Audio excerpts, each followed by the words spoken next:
BJP के नेता 400 पार के नारे को लेकर चाहे जितनी हवा दे दें, लेकिन कुछ सीटें यूपी की ऐसी भी हैं जहां पर उन्हें कड़ी मशक्कत करनी पड़ रही है। सबसे पहला नाम जौनपुर का आता है। वहां से धनंजय सिंह, जो जौनपुर के पूर्व सांसद रहे थे, उनकी पत्नी श्रीकला सिंह को बसपा ने टिकट दिया था, लेकिन नामांकन के आखिरी मौके पर एक दिन पहले श्याम सिंह यादव, जो वहां के मौजूदा सांसद हैं, बसपा ने उनको टिकट दे दिया। श्रीकला सिंह के मैदान से हटने के बाद बीजेपी को फायदा नजर आ रहा है और अब लग रहा है कृपाशंकर सिंह की जो रफ्तार है चुनाव प्रचार में वो बढ़ी है। ये खुद बीजेपी के नेता भी मानते हैं। लेकिन अगर धनंजय सिंह की पत्नी मैदान से न हटती तो क्या बीजेपी को जौनपुर जीतना आसान होता? अगर श्रीकला सिंह बसपा के टिकट से ही लगी रहती और वो चुनाव प्रचार करती तो क्या कृपाशंकर सिंह जौनपुर जीत दिलाने में, बीजेपी को 400 पार कराने में जौनपुर अहम हिस्सा होता या नहीं होता?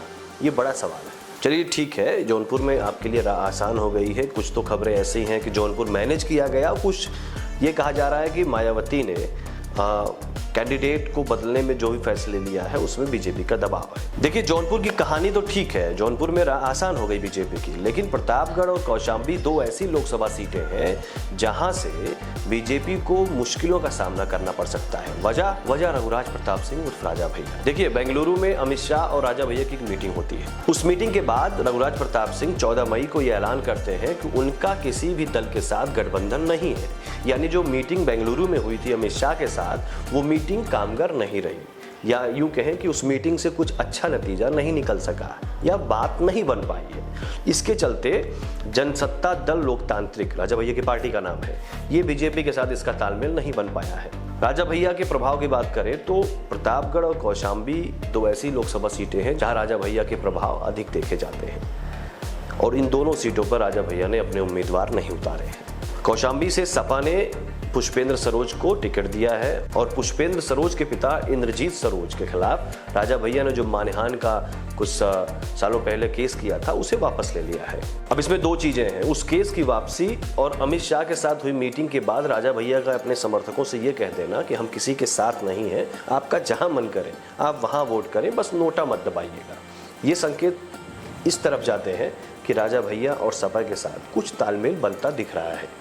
अब 2024 का लोकसभा चुनाव है और कहा तो ये जा रहा है कि राजा भैया जो है 2024 के सहारे निशाना जो है 2027 पे साध रहे हैं। दरअसल इसकी भी एक वजह है, वो ये कि कुंडा से जीते रघुराज प्रताप सिंह 2022 के विधानसभा चुनाव में जो उनकी जीत का मार्जिन रहा सपा के प्रत्याशी गुलशन यादव से, वो बहुत उतना नहीं रहा जितना राजा भैया के नाम पे देखा जाता रहा है। लाखों वोटों का मार्जिन होता था, वहां पर गुलशन यादव से राजा भैया 30,000 से ज़्यादा वोटों से जीतते हैं। यानी ग्राफ और जो मार्जिन है वो कम होता दिखा।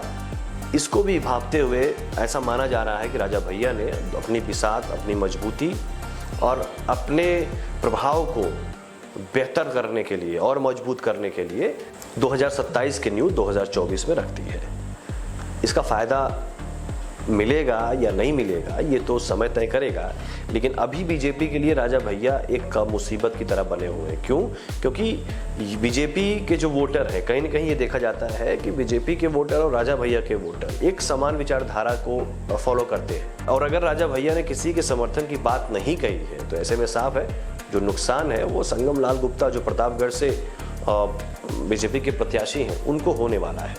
वैसे भी हमारी टीम ने जब प्रतापगढ़ में लोगों से बात की, ओपिनियन पोल लिया, तो उसमें संगम लाल गुप्ता को लेकर लोगों की नाराज़गी भी दिखी। उनका ये कहना था कि संगम लाल गुप्ता के नाम पर तो वोट हम नहीं देंगे, बट जो पीएम मोदी है, मोदी सरकार है, उसके कामों पर हम वोट देने की इच्छा रखते हैं। ऐसे में अगर वोट का बंटवारा राजा भैया के नाम पर होता है तो संगम लाल गुप्ता के लिए मुश्किलें आ सकती हैं। इस वीडियो में इतना ही। एक नए वीडियो में फिर से आएंगे किसी नए टॉपिक के साथ। नमस्कार।